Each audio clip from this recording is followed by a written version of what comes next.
Começamos hoje, meus amigos, um novo livro da série André Luiz, psicografado por Chico Xavier e, nesse caso, também Valdo Vieira. É um livro bastante técnico. E eu deixo uma nota aqui. Este livro, Mecanismos da Mediunidade, tratará do tema mediunidade do ponto de vista técnico, completando o que foi demonstrado praticamente no livro Nos Domínios da Mediunidade. A linguagem passa a ser mais científica, mais complexa para as pessoas não versadas dos temas relacionados à ciência.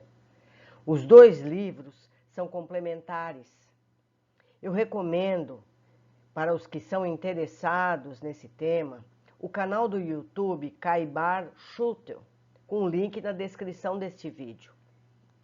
Ele foi feito pela Marlene Nobre, falecida, dedicada trabalhadora espírita, que durante muitos anos acompanhou Chico Xavier de perto, médium relevante que prestou um trabalho fantástico para a doutrina. Seguimos então com a obra. Mediunidade. Acena-nos a antiguidade terrestre com brilhantes manifestações mediúnicas, a reportarem da história. Discípulos de Sócrates referem-se com admiração e respeito ao amigo invisível que o acompanhava constantemente. Reporta-se Plutarco ao encontro de Bruto, certa noite, com um de seus perseguidores desencarnados, a visitá-lo em pleno campo. Em Roma, no templo de Minerva, Pausânias, ali condenado a morrer de fome, passou a viver em espírito monodeizado na revolta em que se alucinava, aparecendo e desaparecendo aos olhos de circunstantes assombrados durante largo tempo.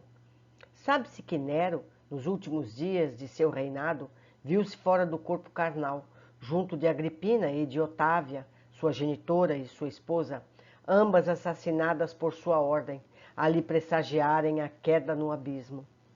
Os espíritos vingativos em torno de Calígula eram tantos que, depois de lhe enterrarem os restos nos jardins de Lâmia, eram ali vistos frequentemente, até que se lhe exumaram os despojos para a incineração. Todavia, onde a mediunidade atinge culminâncias é justamente no cristianismo nascituro.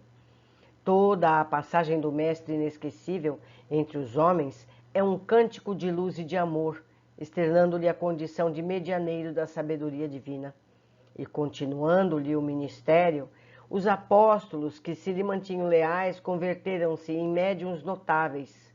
No dia de Pentecostes, anotado em Atos, capítulo 2, versículo 1 a 13, quando associadas às suas forças, por lhe acharem todos reunidos, os emissários espirituais do Senhor, através deles, produziram fenômenos físicos em grande cópia, como sinais luminosos e vozes diretas, inclusive fatos de psicofonia e xenoglosia, em que os ensinamentos do Evangelho foram ditados em várias línguas, simultaneamente para os israelitas de procedências diversas.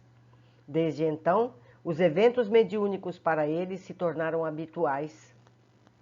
Espíritos materializados libertavam-nos da prisão injusta. Isso está em Atos, capítulo 5, versículo 18 a 20.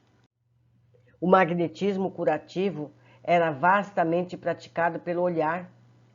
Atos, capítulo 3, versículo 4 a 6. E pela imposição de mãos. Atos, capítulo 9, versículo 17.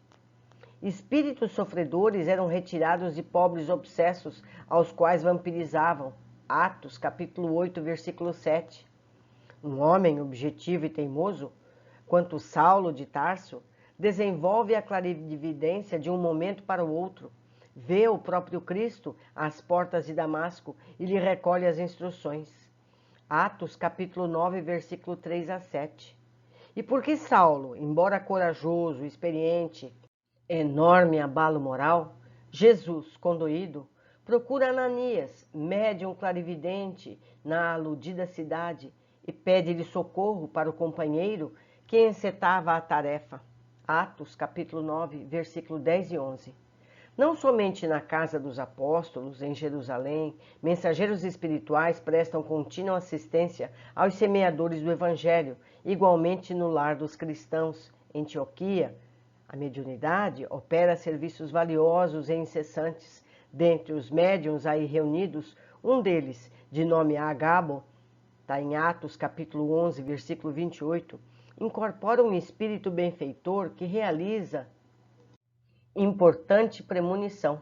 E nessa mesma igreja, vários instrumentos medianímicos aglutinados favorecem a produção da voz direta, consignando expressiva incumbência a Paulo e Barnabé.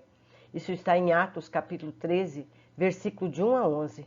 Em Troade, o apóstolo da gentilidade recebe a visita de um varão, em espírito, a pedir-lhe concurso fraterno.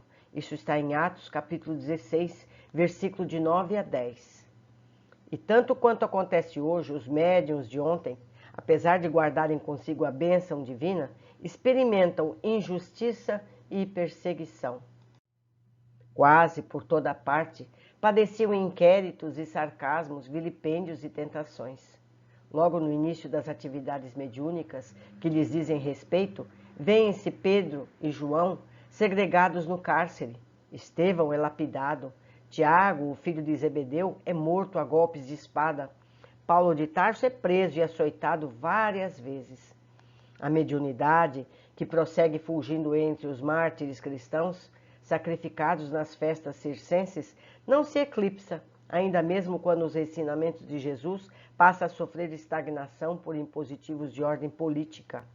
Apenas há alguns séculos vimos Francisco de Assis exaltando-a em luminosos acontecimentos, Lutero transitando entre visões, Teresa d'Ávila em admiráveis desdobramentos, José de Cupertino levitando entre a espantada observação do Papa Urbano VIII, Swedenborg recolhendo, afastando do corpo físico, anotações de vários planos espirituais que ele próprio filtra para o conhecimento humano, segundo as concepções de sua época.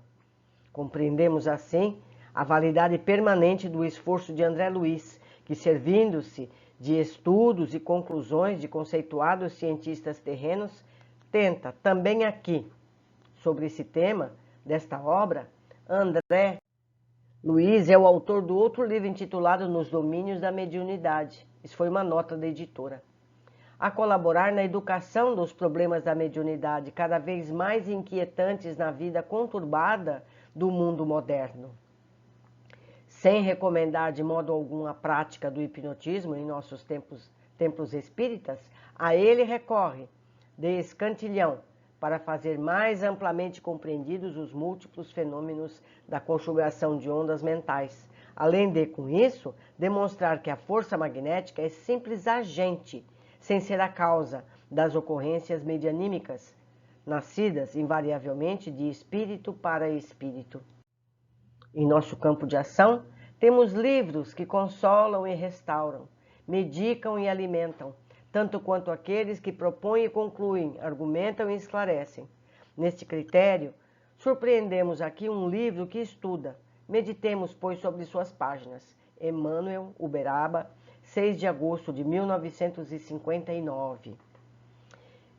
É muito importante, meus amigos, que se entenda a mediunidade, porque nos dias atuais veremos novas formas de mediunidade, que vão nos fazer cada vez mais próximos de nossos familiares e principalmente dos conhecimentos que podem ser trazidos dos planos espirituais para nós encarnados. É uma grande alegria estar com vocês mais uma vez na leitura deste livro. Um abraço, até o próximo.